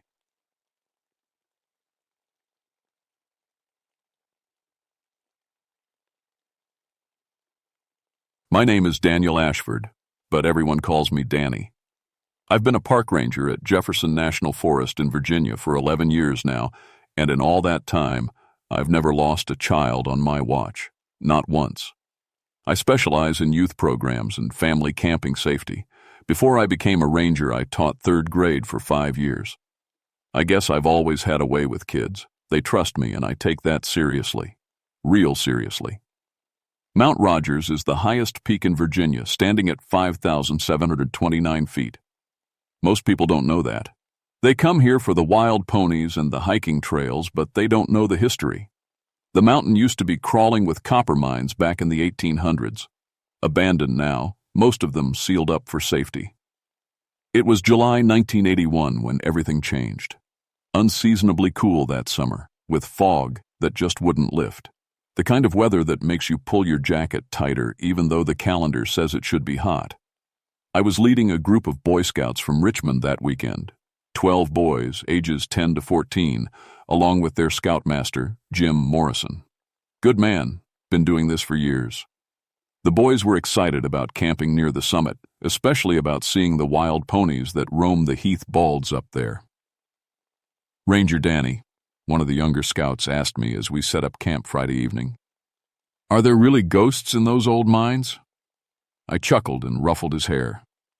"Just stories, Tommy. The only thing in those mines now is darkness, and maybe some bats." Tommy was a good kid, curious, always asking questions. His mom had packed him enough snacks to feed a small army, which he shared with everyone. That's the kind of detail that matters when you're dealing with children in the wilderness. You remember the little things that make them human. The first night passed without incident. We made s'mores, told ghost stories around this campfire, and everyone was in their sleeping bags by 10 p.m. Standard procedure. I always do a head count before lights out and another one first thing in the morning. Saturday morning's head count came up short. "Jim," I called to the scoutmaster, keeping my voice steady. No need to panic the other boys. "Where are Tommy, Marcus, and David?" Jim checked his tent. Empty sleeping bags, but their gear was still there. That was the first sign something was off. Kids don't wander away without their stuff, especially not their flashlights and snacks. "Maybe they went to use the bathroom," Jim suggested, but his face was already showing worry.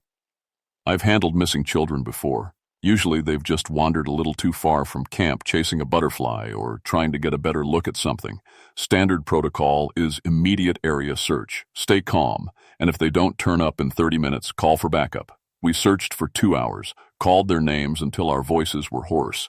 The fog was thick that morning, making visibility poor, but we covered every trail within a half-mile radius of camp. At 8:47 a.m., I was reaching for my radio to call in additional rangers when I heard Jim shout, "Danny, over here!" I followed his voice through the fog and found him standing at the edge of camp. The 3 boys were walking toward us out of the mist, moving in perfect formation like they were marching. Their clothes were clean.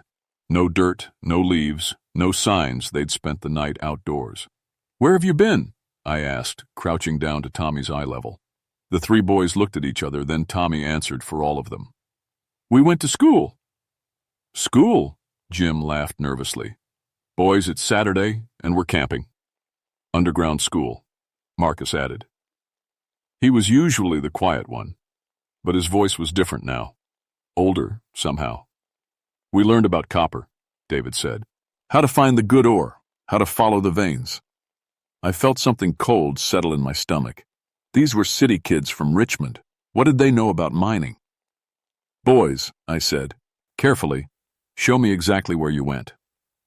They led us about 200 yards from camp to an area I'd walked past dozens of times. Rocky ground, some old pine trees, nothing unusual. But when Tommy pointed to a spot between two large boulders, I saw something that made my blood run cold. There was an opening, small, maybe 3 feet wide, leading down into darkness. It wasn't on any of my maps. It wasn't on any survey I'd ever seen. And I'd been working this area for 11 years. We crawled in there, Tommy said matter-of-factly. The teacher was waiting for us. The opening looked natural, like water had carved it out of the rock over thousands of years. But something about it felt wrong. The darkness inside seemed too dark, if that makes sense. Like it was swallowing light instead of just lacking it. Boys, I said, trying to keep my voice steady. Did you really go in there? All three nodded. Their eyes had a strange quality to them, like they were seeing something I couldn't. Describe this teacher, I said. She's very old, Marcus said. Been teaching a long time. She has gray hair and wears a long dress, David added. She knows our names. How could she know your names? Jim asked. Tommy looked at him like he'd asked a stupid question. Teachers always know your names. That's what teachers do. I pulled out my flashlight and shined it into the opening. The beam penetrated maybe 10 feet before the darkness seemed to eat it up. I could hear something, though. A faint sound that might have been wind or might have been voices. Jim, get the boys back to camp and keep them there, I said. I need to check this out. Danny, you're not seriously thinking of going in there. I was. Part of my job was making sure these mountains were safe for the families who came to enjoy them. If there was some vagrant living in caves and approaching children, I needed to know about it. The opening was tight. I had to crawl on my hands and knees, flashlight in one hand, dragging my radio with the other. The passage angled down steeply, and the air smelled of minerals and something else I couldn't identify. Something old. After about 50 feet, the passage opened into a larger space. I stood up carefully, sweeping my flashlight beam around what appeared to be a natural cavern. The walls were rough stone, but as I looked closer, I could see tool marks. This wasn't completely natural. Someone had worked to expand this space. That's when I saw the desks. They were carved from the stone itself, rows of them facing toward what might have been the front of the room. Each desk was child-sized, with smooth surfaces worn by countless hands. On some of them, I could make out letters and numbers scratched into the stone. My radio crackled with static. Jim's voice came through, distorted, but understandable. Danny, you need to get back here. Something's wrong with the boys. I made my way back through the passage as quickly as I could. When I emerged, Jim was standing with the 3 boys, and his face was white. Tell him what you just told me, Jim said to Tommy. Tommy looked up at me with those strange, too old eyes. The teacher says you can visit any time. She'd like to meet you properly. When did she tell you that? I asked. Just now, Marcus said. She talks to us all the time now. I looked at the opening in the rocks. There was no way anyone inside could have heard our conversation up here, and there was definitely no way anyone could have communicated with the boys without coming outside. Boys, I want you to draw me a picture of this teacher, I said, pulling out my notebook and tearing out 3 clean pages. They drew for about 10 minutes, working quietly and intently. When they handed me back the papers, I felt that cold feeling and my stomach get worse. The drawings were identical, not similar, identical. Every line, every detail drawn with the precision of 3 children copying from the same photograph. The woman in the drawings was elderly, with long gray hair and wearing what looked like a Victorian-era dress. But it was her eyes that bothered me most. They were drawn too large, too dark, and they seemed to follow you no matter which angle you looked at the paper from.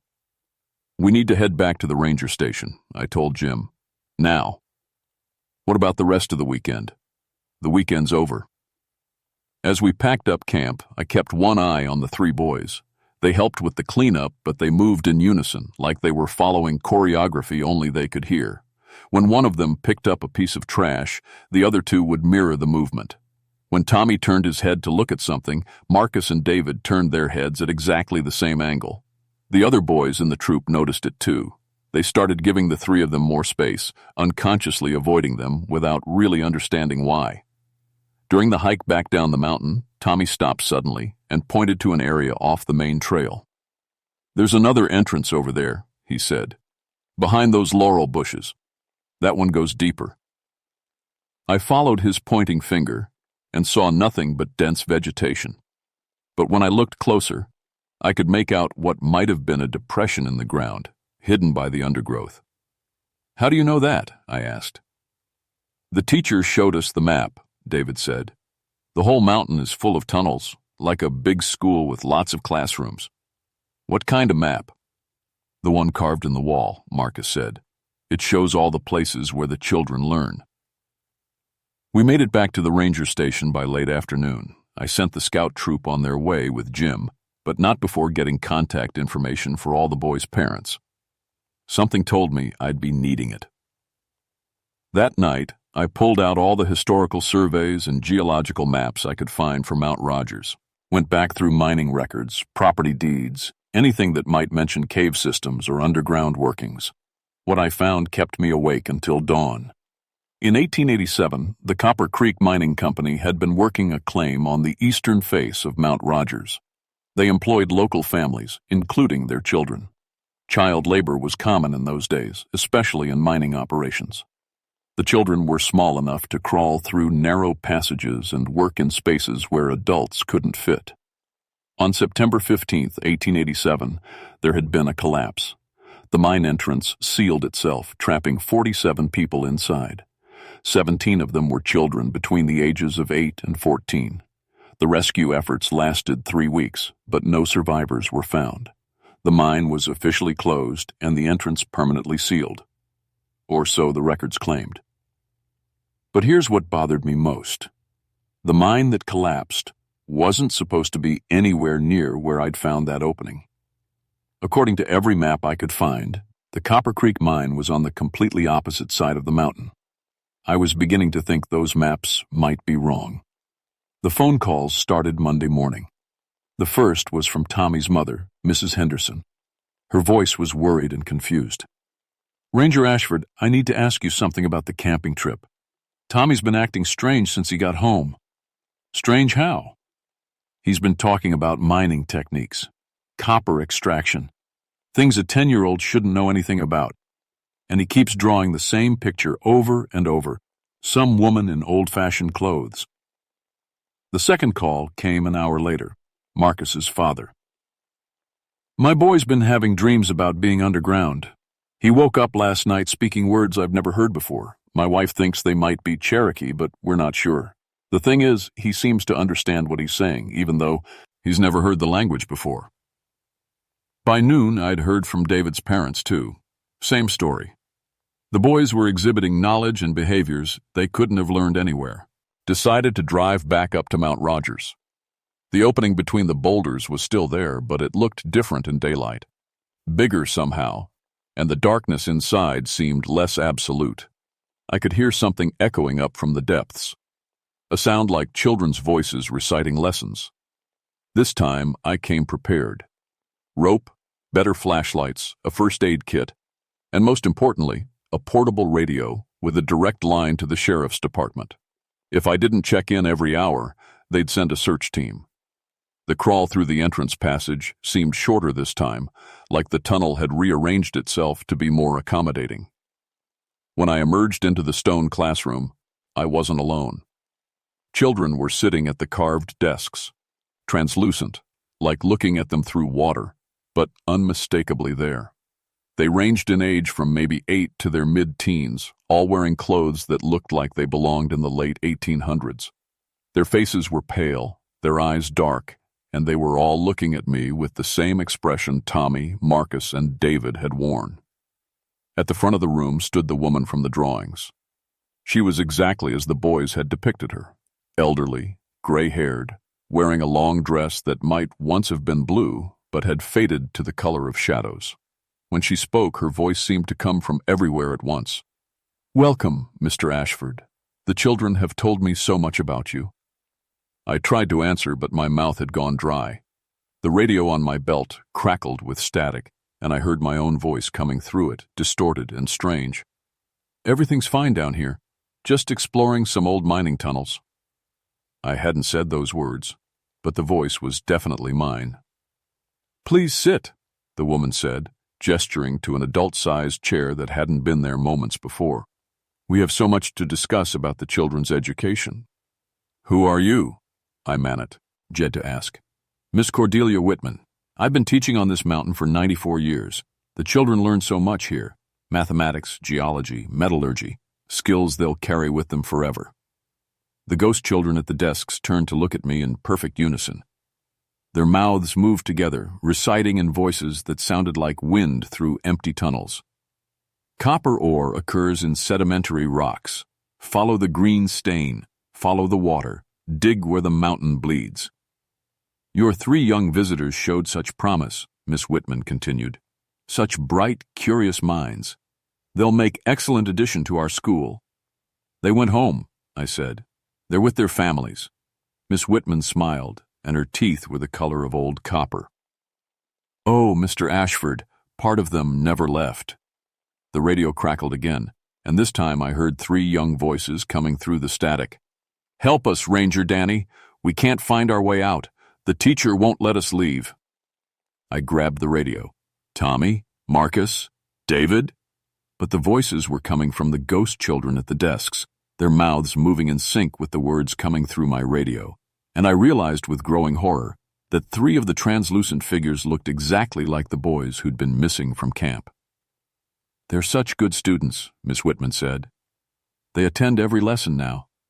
But they're lonely, Mr. Ashford. They need their friends. They need their families." The temperature in the cavern dropped suddenly. I could see my breath, and the walls began to weep with condensation that looked suspiciously like blood. "I need to go," I said, standing up from the chair. "Of course, but you'll be back, and you'll bring the others. All the children need to complete their education." I ran for the passage, but it stretched away from me like I was in a nightmare. Behind me I could hear Miss Whitman's voice and the chorus of children reciting their lessons. "Copper is extracted through smelting. The fire burns at 2,000 degrees. The children work in shifts. The children never leave. The children never leave." I crawled through that passage for what felt like hours, my flashlight beam growing dimmer, the sound of my own panicked breathing echoing off the walls. When I finally emerged into daylight, the sun was setting. My radio showed I'd been underground for 6 hours, though it had felt like minutes. That night, I called Dr. Sarah Martinez, a child psychologist I knew from my teaching days. I explained the situation as best I could without sounding completely insane. "Danny, what you're describing sounds like a shared traumatic experience. Children who go through frightening situations together sometimes develop similar symptoms: false memories, behavioral changes, even shared delusions. But the knowledge they have, the mining techniques, the geological terms, where would that come from? Old books, maybe. Museum displays.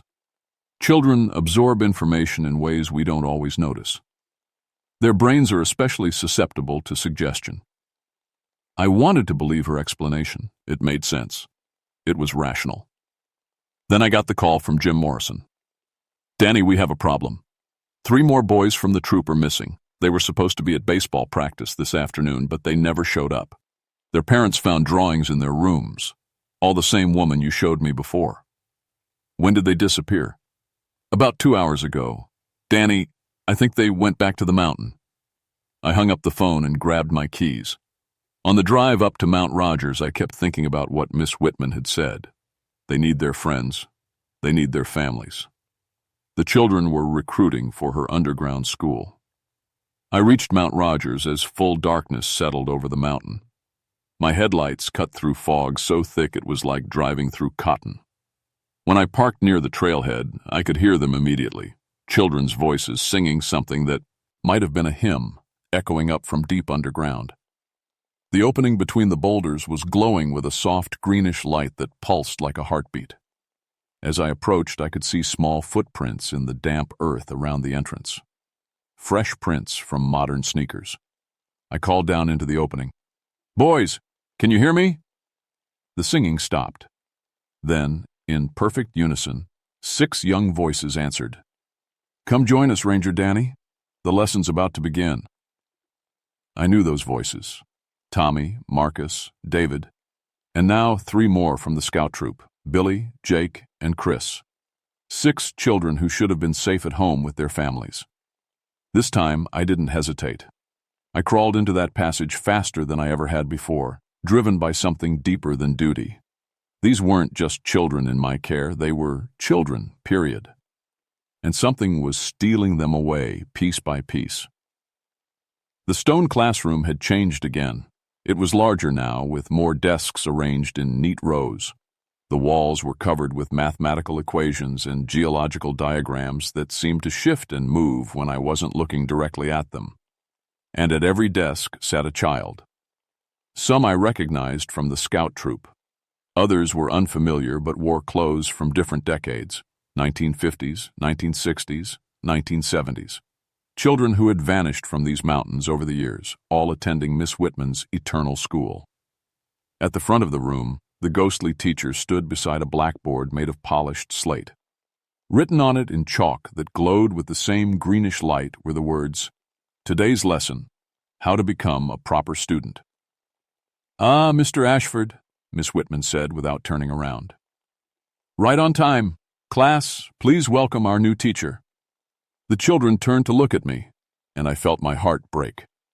Tommy, Marcus, and David were translucent now, fading like photographs left in the sun. The 3 newest arrivals, Billy, Jake, and Chris, still looked solid, but their eyes had that same empty quality I'd seen before.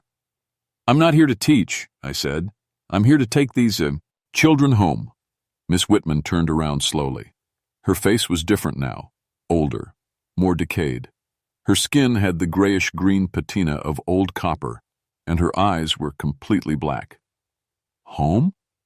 She laughed, and the sound was like rocks falling down a mine shaft. "Mr. Ashford, this is their home now. This is where they belong. Here they'll never grow old, never disappoint their parents, never fail at anything important. Here, they can be students forever." "They're children," I said. "They need to live their lives, make mistakes, grow up." "Growing up is overrated," Miss Whitman replied. "I've watched children grow up for 94 years. They become cruel, selfish, forgetful. They lose their wonder, their curiosity, their innocence. Here, they remain perfect." The ghost children began to recite in unison. "We are perfect students. We learn our lessons. We never leave. We never disappoint." I looked at Billy, one of the newest arrivals. "Billy, do you remember your mom? She's worried about you. She's probably out looking for you right now." Billy's face flickered with confusion. "Mom, I think I had a mom, but the teacher says that was just a dream. My real family is here." "No," I said firmly. "Your real family is at home. They're scared and they miss you. All of your families miss you." Miss Whitman stepped closer to me, and I could smell the earth and minerals and something rotten that clung to her. "You care so much about children, Mr. Ashford. You've spent your whole adult life protecting them, teaching them, guiding them. Wouldn't you like to do that forever? To be the perfect teacher for perfect students?" I felt something tugging at my mind, like fingers made of cobwebs trying to rearrange my thoughts. Images flashed through my head. Myself standing at the front of this classroom, teaching these children forever, never watching them grow up and move away, never seeing them struggle with the disappointments and heartbreaks of life. It was tempting, God help me, it was tempting. But then I heard something that changed everything. From somewhere far above us, filtering down through rock and earth, came the sound of voices calling. Adult voices, desperate and frightened, shouting names into the darkness. "Billy, where are you?" Chris, please answer us! Jake, come home! The parents had come looking for their children. I looked at the 6 boys sitting at those stone desks and saw something I'd missed before. Tears. They were crying, even the translucent ones. Part of them remembered what they'd lost. Miss Whitman, I said, these children don't belong to you. They never did. Her face twisted with rage. They belong to whoever can teach them properly. I died in this mountain teaching children. I've continued teaching them for nearly a century. I've given them immortality. You've given them a prison. The cavern began to shake. Dust and small rocks fell from the ceiling. Miss Whitman raised her hands and the greenish light grew brighter, more intense. If you won't join us willingly, Mr. Ashford, then you'll join us by force. Children, restrain your new teacher. The ghost children began to stand up from their desks, moving slowly but purposefully toward me. But something unexpected happened. The 3 newest arrivals, Billy, Jake, and Chris, didn't move. I want to go home, Billy said quietly. I want to see my mom. Me too, Jake whispered. I don't want to be a perfect student. I want to be me. Miss Whitman spun toward them, her form becoming more monstrous. Her fingers stretched into claws, her teeth grew longer, and her dress billowed around her like smoke. You will obey, she shrieked. You are mine now. But the 3 boys stood up and walked toward me instead. The moment they moved away from their desks, they became more solid, more real. And something else happened. The ghost children began to flicker and waver, like candle flames in a strong wind. The lesson is over, I said, looking directly at Miss Whitman. Class dismissed. The cavern shook harder. Cracks appeared in the walls, and I could hear water rushing somewhere in the depths below us. Miss Whitman's form was coming apart, dissolving into mist and shadow. This is my school, she wailed. These are my children. No, said a small voice. Tommy stepped forward, still translucent, but somehow more present than he'd been. We were never your children. We had real teachers, real families, real lives. One by one, the other ghost children began to speak. I want to see my parents again. I miss my dog. I had friends at home. I want to play outside. Miss Whitman let out a sound like wind through broken glass, and then she was gone. The greenish light died, leaving only the beam of my flashlight to illuminate the cavern. The ghost children were fading too, but they looked peaceful now. As they disappeared, I heard them whisper, "Thank you. Thank you for reminding us who we were." The cavern continued to shake.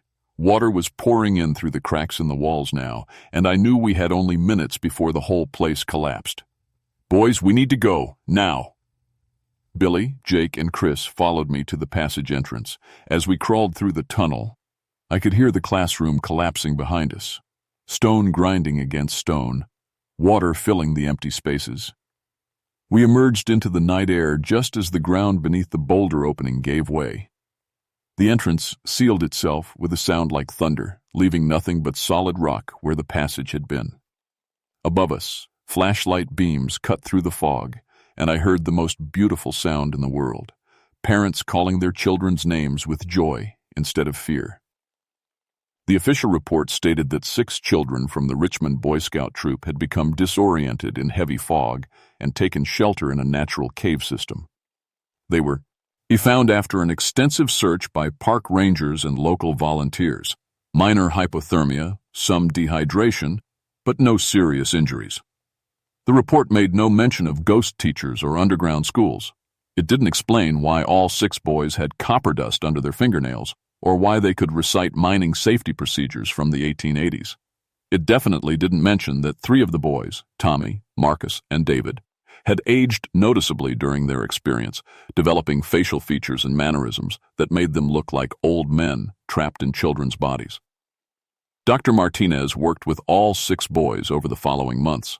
She called it post-traumatic stress with confabulation elements. The boys gradually returned to normal behavior, though they retained an unusual knowledge of geology and mining techniques that none of them could explain. 3 weeks after the incident, the Mount Rogers area was temporarily closed to the public while the Park Service conducted geological surveys. When it reopened, several new warning signs had been posted about the dangers of exploring unmarked cave systems. I stayed on as a ranger for another 2 years, but something had changed in me. I couldn't look at a group of children without seeing those empty desks in Miss Whitman's classroom. I couldn't hear children laughing without wondering if some of those voices were echoing up from places they should never have been. In 1983, I left the Park Service and became an elementary school teacher again. I figured if I was going to spend my life protecting children, I might as well do it where I could see them every day, make sure they made it home safe to their families every afternoon. I still get reports sometimes, forwarded through old contacts in the Ranger Service. Children on camping trips who go missing for a few hours and come back speaking in unison. Kids who draw picture, as of underground classrooms they've never seen. Parents who call to complain that their children came home from Mount Rogers knowing things they shouldn't know. The entrance we found, that July night never reopened as far as I know. But Tommy was right about one thing. The mountain is full of tunnels, full of places where the past hasn't quite finished with the present. Last month I got a call from a ranger working the Mount Rogers area. Young guy, new to the job, full of confidence in his ability to handle any situation. Mr. Ashford, I heard you used to work this territory. I've got a situation with some missing kids from a church group. Found them this morning speaking in perfect unison, drawing pictures of some old woman in Victorian dress. You ever see anything like that? I told him to seal off the area immediately, call in a full search team, and whatever he did, don't let any children go exploring on their own. Is there something I should know about this mountain? He asked. I thought about Miss Whitman and her eternal classroom, about children who never got to grow up because someone decided they were better off staying perfect forever. I thought about the sound of parents calling their children's names in the darkness and the relief in those voices when the children answered. Yeah, I told him. There's something you should know. Some lessons are too hard for the living to learn, and some teachers never learned when to let their students go. The phone line was quiet for a moment. Then he asked, "What do I tell the parents?" "Tell them to hold their children tight," I said. "Tell them growing up isn't perfect, but it's better than the alternative. And if any more kids go missing on that mountain, you call me immediately, day or night." Because the truth is, Miss Whitman was wrong about one thing. Children aren't perfect, and they shouldn't be. They're supposed to make mistakes, ask too many questions, get dirty, break things, and eventually grow up to make mistakes of their own. They're supposed to disappoint their parents sometimes because that's how they learn to be human. The children trapped in that mountain for all those years weren't perfect students. They were just children who never got the chance to be imperfect, to fail, to try again, to become who they were meant to be. I keep their drawings in my desk drawer, the ones Tommy, Marcus, and David made that first day. Not because I want to remember Miss Whitman, but because I want to remember what they looked like when they still had the chance to grow up, before someone decided their childhood should last forever. Sometimes, late at night when the wind is blowing through the trees outside my house, I think I can hear children's voices reciting lessons. But then I remember that the real lesson, the only one that matters, is that children belong with their families, in the sunlight, making noise and asking questions and growing up to disappoint and delight the people who love them. That's what childhood is for. Not perfection, not immortality. Just the messy, beautiful, heartbreaking process of becoming human. And sometimes when I'm teaching my own students, I make sure to end every class the same way. Lesson dismissed. Go home to your families. Go make some mistakes. Go grow up. Because that's what children are supposed to do